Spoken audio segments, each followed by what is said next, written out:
大家好，我是夏妈。夏天怎么少得了软糯拉丝又好吃的冰皮雪媚娘呢？今天我们来做芋泥夹心馅的，香糯好吃。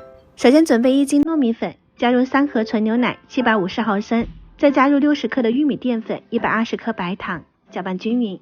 底部的话呢，会有一些小疙瘩，没有关系，搅不匀的，我们用滤网过滤出来，再放到牛奶里面，搅拌几下就会化开了。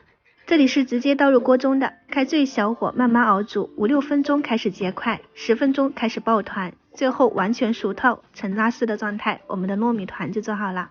加入小半碗熟玉米油，不烫手的情况下揉进糯米皮里面，这样做出来的皮不会干裂，特别的软糯拉丝。看一下这个程度，可以拉很长哦。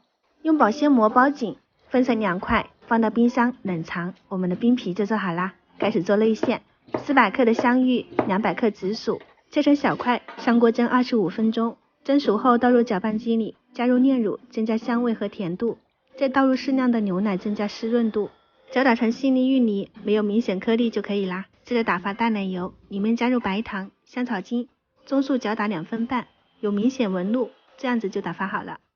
开始组装，冷藏好的冰皮我们揪成团，大概是30克一个，撒上一点熟糯米粉，防止粘黏。用擀面杖擀成皮，放入小碗中，挤入奶油，中间挤入芋泥，再覆盖一层奶油，边缘像包包子一样给它包合起来。